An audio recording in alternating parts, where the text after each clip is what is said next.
एक दिन का व्रत क्या किसी की जिंदगी बढ़ा सकता है? एक दिन का व्रत क्या किसी की जिंदगी बढ़ा सकता है?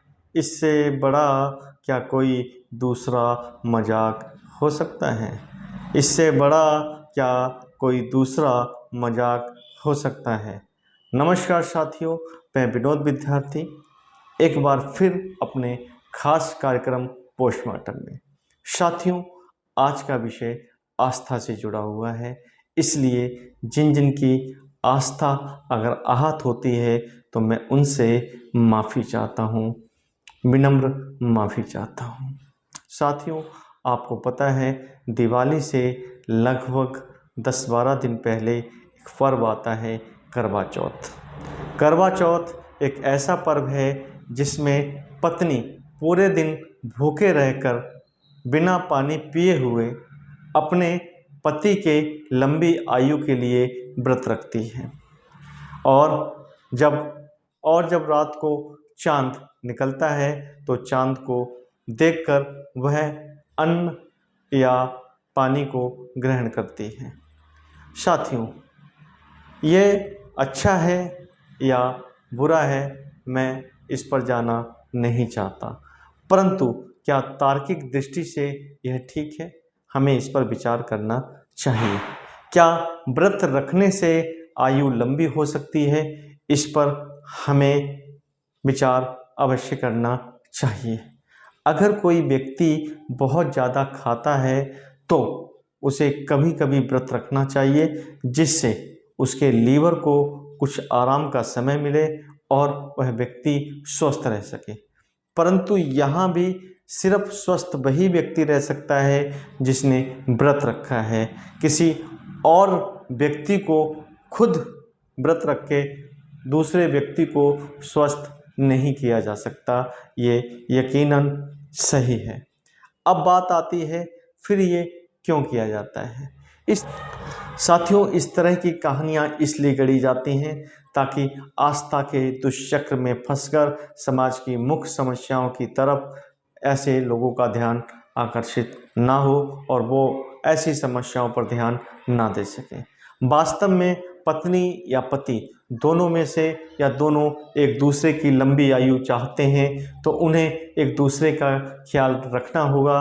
उनके बीच मित्रवत व्यवहार होना चाहिए। एक दूसरे के सुख दुख के वो साथी होने चाहिए और चाहे सुख हो चाहे दुख हो, दोनों ही वो मुस्कुराकर एक दूसरे के सहयोग से इस जीवन को पूरा करें। अगर कहीं सुख है तो उस सुख को भी वो बांटें और अगर दुख है तो उस दुख को भी वो बांटें। तभी संभव है कि आयु लंबी हो। साथ ही साथ शरीर को स्वस्थ रखने के लिए बहुत सारे विटामिन्स की, खनिज की, मिनरल्स की और वसा की ज़रूरत पड़ती है, प्रोटीन की ज़रूरत पड़ती है। अगर ये सारी चीज़ें एक व्यक्ति को मिलती रहें, चाहे वो पति हो या वो पत्नी हो, और ये वास्तव में दोनों को ही मिलनी चाहिए, तो जीवन स्वस्थ होगा और दीर्घायु होगा।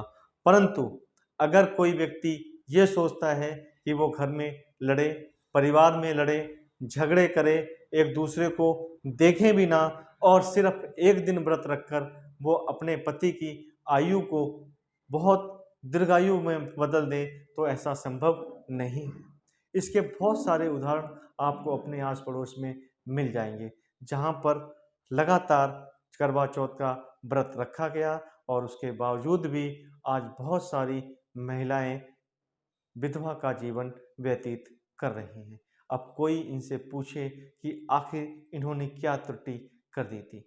क्या उनके व्रत में, क्या उनकी आस्था में कोई कमी थी? नहीं, उनके व्रत में कोई कमी नहीं थी, उनकी आस्था में कोई कमी नहीं थी, क्योंकि जो इस तरह का व्रत करते हैं वो इतने आस्थावान होते हैं कि वो किसी प्रकार की कोई कमी करने को तैयार ही नहीं होते हैं।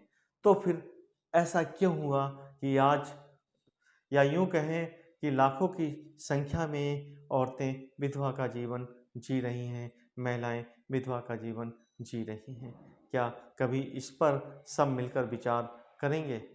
अगर आपको पर्व या त्यौहार मनाना है तो आप ऐसे पर्व, ऐसे त्यौहार, ऐसी खुशियाँ रोज़ मना सकते हैं अगर आपके अंदर प्यार है, पति पत्नी में प्यार है तो। मगर ज़्यादातर देखा गया है कि पति पत्नी के बीच में कलेश ही रहता है और ख़ास तौर से निम्न और निम्न मध्यम वर्गों में ये चीज़ बहुत ज़्यादा देखी गई है। वहाँ ऐसा लगता है कि जैसे पति पत्नी दोनों लड़ने के लिए ही शादीशुदा जीवन में आए थे, दाम्पत्य जीवन में आए थे। साथियों, अगर आपको लगता है कि ये लॉजिकल नहीं है, ये तार्किक नहीं है, तो ऐसी कुप्रथाओं से हमें बचना चाहिए, यकीनन बचना चाहिए और अपना धन, धान्य, संपत्ति और जो सामग्रियां हैं, उसका सही उपयोग करना चाहिए। और जीवन में अगर दीर्घायु होना है तो मुझे लगता है हंसते रहिए, मुस्कुराते रहिए, अच्छा खाना खाइए, अच्छे कपड़े पहनिए, घूमिए फिरिए और परिवार के साथ एकजुट रहिए। यकीनन आयु दीर्घायु होगी और एक लंबे समय तक आप दाम्पत्य जीवन जी पाएंगे।